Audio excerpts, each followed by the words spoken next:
اللہم صلی علی سیدنا محمد وعلی آل سیدنا محمد وبارک وسلم۔ Daily Islamic network YouTube channel پر آپ سب کو خوش آمدید۔ آج کی ویڈیو میں انشاءاللہ تعالی نبی پاک صلی اللہ علیہ وآلہ وسلم کی شان، کچھ معجزات ان کی زندگی کے انشاءاللہ تعالی واقعات میں آپ کے ساتھ شیئر کروں گی۔ نبی صلی اللہ علیہ وآلہ وسلم نے ارشاد فرمایا کہ ایک آدمی صرف مکھی کی وجہ سے جنت میں چلا گیا اور دوسرا جہنم میں چلا گیا۔ تو صحابہ نے عرض کیا یا رسول اللہ صلی اللہ علیہ وآلہ وسلم وہ کیسے؟ نبی کریم صلی اللہ علیہ وآلہ وسلم نے فرمایا کہ دو آدمی ایک قبیلے کے پاس سے گزرے۔ اس قبیلے کا ایک بت تھا جس پر چڑھاوا چڑھائے بغیر کوئی آدمی وہاں سے نہیں گزر سکتا تھا۔ چنانچہ ان میں سے ایک شخص سے کہا گیا کہ اس بت پر چڑھاوا چڑھاؤ۔ اس نے کہا کہ میرے پاس ایسی کوئی چیز نہیں ہے۔ قبیلے کے لوگوں نے کہا کہ تمہیں چڑھاوا ضرور چڑھانا ہوگا، خواہ مکھی ہی پکڑ کر چڑھاؤ۔ مسافر نے مکھی پکڑی اور بت کی نظر کر دی۔ لوگوں نے اسے جانے دیا، چنانچہ وہ اس چڑھاوے کی وجہ سے جہنم میں چلا گیا۔ قبیلے کے لوگوں نے دوسرے آدمی سے کہا کہ تم بھی کوئی چیز بت کی نظر کرو۔ تو اس نے کہا کہ میں اللہ تبارک و تعالیٰ کے علاوہ کسی دوسرے کے نام کا چڑھاوا نہیں چڑھاؤں گا۔ لوگوں نے اسے قتل کر دیا اور وہ جنت میں چلا گیا۔ اسی طرح ایک دن حضور صلی اللہ علیہ وآلہ وسلم گھر میں تشریف لائے۔ میں نے دیکھا، حضرت عائشہ صدیقہ فرماتی ہیں، میں نے دیکھا کہ ایک دن نبی پاک صلی اللہ علیہ وآلہ وسلم بہت خوش ہیں۔ حضور صلی اللہ علیہ وآلہ وسلم جلدی میں کوئی چیز اٹھا کے جانے لگے۔ میں نے راستہ روک لیا، میں نے نہیں جانے دینا۔ حضور صلی اللہ علیہ وآلہ وسلم نے فرمایا کہ عائشہ میرا کوئی انتظار کر رہا ہے۔ اما عائشہ رضی اللہ تعالیٰ عنہا نے کہا حضور صلی اللہ علیہ وآلہ وسلم لوگ تو آتے ہی رہتے ہیں، آپ میری بات بھی سن لیں۔ حضور صلی اللہ علیہ وآلہ وسلم نے فرمایا اچھا بتاؤ کیا بات ہے؟ تو اما عائشہ رضی اللہ تعالیٰ عنہا نے بتایا کہ مجھے میرے والد نے کہا تھا کہ جس دن حضور صلی اللہ علیہ وآلہ وسلم کو خوش دیکھو تو میری اور اپنی بخشش کی دعا کروانا۔ حضور صلی اللہ علیہ وآلہ وسلم نے ہاتھ اٹھائے، اے اللہ عائشہ اور ابو بکر کو عزت والی زندگی عطا فرما، اے اللہ ان کا حساب قیامت میں آسان فرمانا، اور پھر کہا کہ اے اللہ انہیں بغیر حساب ہی جنت عطا فرما۔ حضور صلی اللہ علیہ وآلہ وسلم جب دعا مانگ چکے تو پوچھا کہ اب خوش ہو گئی ہو؟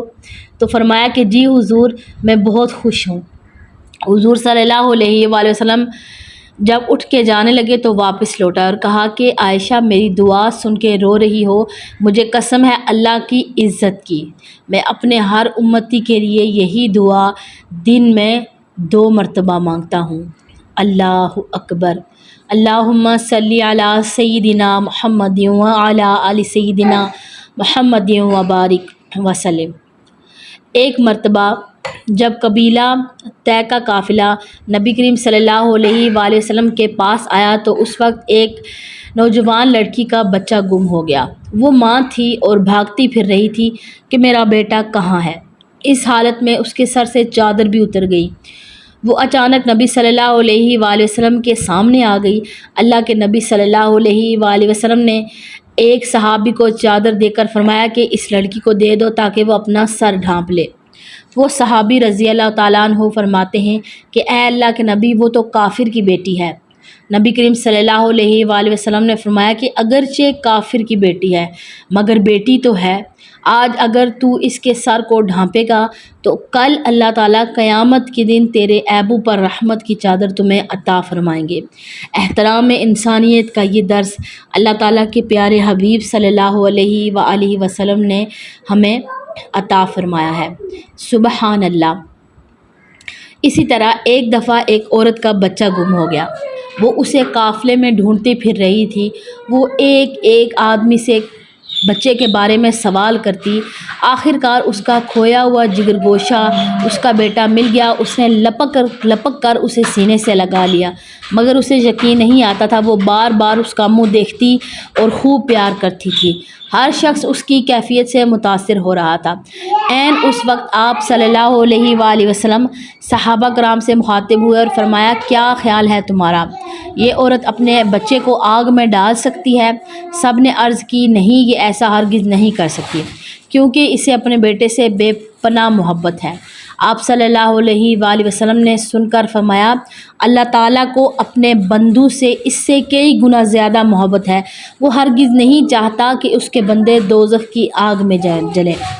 طویل سے طویل تقریر بھی محبت الہی کے بارے میں وہ اثر پیدا نہیں کر سکتی تھی جو آپ صلی اللہ علیہ وآلہ وسلم کے اس فکرے نے اس ماحول میں پیدا فرما دیا۔ سبحان اللہ۔ نبی پاک صلی اللہ علیہ وآلہ وسلم سے نہ صرف انسان بلکہ جانور بھی اور جو بے جان چیزیں ہیں وہ بھی نبی پاک صلی اللہ علیہ وآلہ وسلم سے محبت کرتی ہیں۔ نبی پاک صلی اللہ علیہ وآلہ وسلم جب خطبہ ارشاد فرماتے تو کھجور کے ایک تنے سے ٹیک لگا کر آپ خطبہ ارشاد فرماتے جو مسجد کے ستونوں میں سے تھا۔ پھر جب حضور صلی اللہ علیہ وآلہ وسلم کے لیے ممبر بنا دیا گیا تو آپ صلی اللہ علیہ وآلہ وسلم اس پر جلوہ گر ہوئے، تو جس تنے کے پاس آپ خطبہ پڑھتے تھے وہ رونے لگا، قریب تھا کہ وہ پھٹ جاتا۔ حضور صلی اللہ علیہ وآلہ وسلم ممبر سے اترے اور کھجور کے تنے کو پکڑا، اپنے سینہ مبارک سے چمٹا لیا تو وہ سسکیاں بھرنے لگا حتیٰ کہ خاموش ہو گیا۔ اس ستون کا نام استوان حنانہ ہے۔ رونے کی آواز سب صحابہ نے سنی۔ جمعہ والے دن حضور صلی اللہ علیہ وآلہ وسلم اس سے ٹیک لگاتے اور یہ ستون حضور صلی اللہ علیہ وآلہ وسلم کی پشت مبارکہ کے بوسے لیتا۔ اس سے حضور صلی اللہ علیہ وآلہ وسلم کی جدائی برداشت نہ ہوئی اور وہ زاروں قطار رونے لگا۔ یا اللہ، ہمیں بھی حضور صلی اللہ علیہ وآلہ وسلم کی محبت میں جینا اور مرنا نصیب فرما۔ السلام علیکم ورحمۃ اللہ وبرکاتہ۔